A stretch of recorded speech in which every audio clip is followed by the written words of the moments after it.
Tot eram cu telefonul în mână. Te-ai prins așa mare viteză.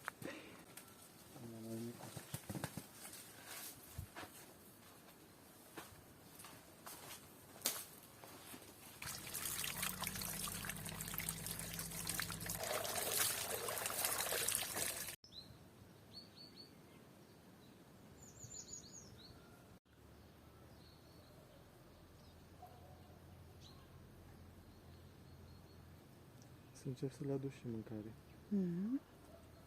De aia din cutie. Am fost inspirată cu farfuria acolo.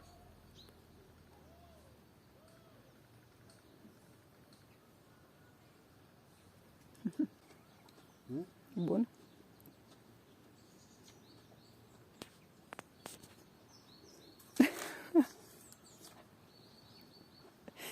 Garnitură, nu?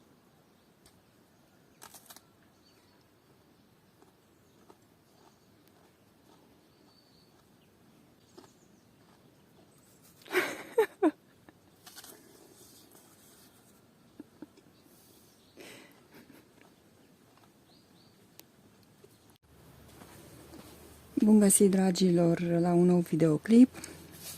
Au trecut 7 zile de când am pus la fermentat oțetul de mere. Prima etapă, fermentarea alcoolică, care trebuie să dureze aproximativ 10-14 zile. Eu o să mai las încă vreo 3 zile, după care voi strecura conținutul și apoi voi pune la fermentat din nou pentru etapa a doua a obținerii oțetului de mere, și anume fermentarea acetică. Cam așa se prezintă, iată, după o săptămână. Trebuie să avem grijă să venim în fiecare zi, să amestecăm bine conținutul. Bineînțeles, se formează, după cum am spus și data trecută, acele musculițe bețive, care sunt, e normal să apară. Tocmai de aceea am ales să nu țin aceste recipiente în casă, pentru că e o cantitate destul de mare și n-aș vrea să mă umplu de musculițe. Dacă făceam un borcan micuț, nu era problemă, dar în aceste condiții, când facem o cantitate mare, trebuie să găsim un loc potrivit. Și ferit, știu eu, de animale, trebuie să rămână acoperite, să respire, sau dacă punem capac, să nu-l închidem hermetic, să aibă aerisire cumva, astfel încât procesul de fermentație să aibă loc. Pentru a acoperi folosesc o frigăruie ca suport, sau puteam să pun și un băț, nu era nicio problemă.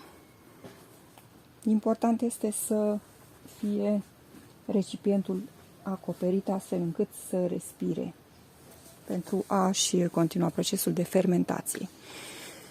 Și așa cum am spus, după 3 zile, deci au trecut deja 7 zile, mai las 3 zile strecor prin sita mare, după care printr-o sită mai finuță, printr-o bucată de tifon, și mai pun încă o dată la fermentat aproximativ 3 săptămâni, pentru că procesul de fermentare acetică, cea de-a doua etapă a obținerii oțetului de mere, durează aproximativ o lună, plus sau minus o săptămână. Iulian lucrează încă la consolidarea malului, mai avem puțin și terminăm și cu această zonă. Între timp am acoperit iazul cu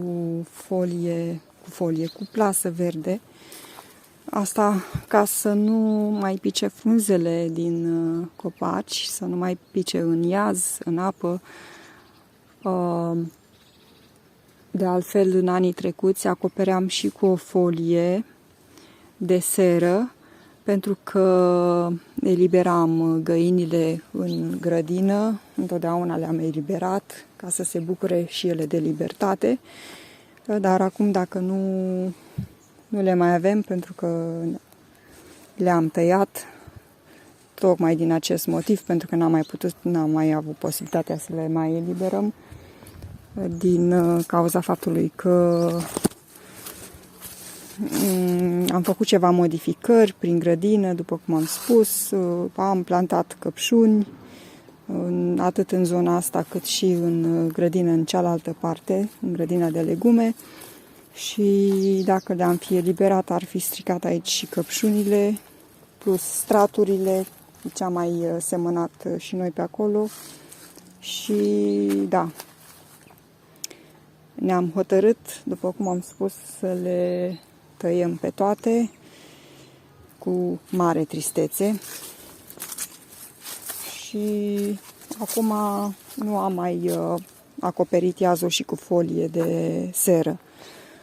Momentan, până când vor cădea toate frunzele, lăsăm această plasă verde, după care, în momentul în care nu vor mai fi frunze să mai pice în iaz, îndepărtăm plasa verde și lăsăm iazul așa, în mod natural, fără să-l mai protejăm cu nimic.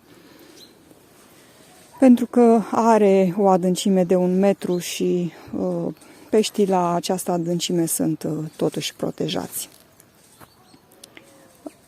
Ca și modificări, o să mutăm stupii în zona în care am eliberat-o pe o parte și da, vor mai fi ceva modificări și în legătură cu compostul, pentru că, spre exemplu, acolo nu mai avem spațiu să mai punem resturi vegetale și va trebui să facem un alt spațiu pentru a composta resturile vegetale. Mai mult decât atât, este destul de vechi și nu cred că va mai rezista foarte mult timp.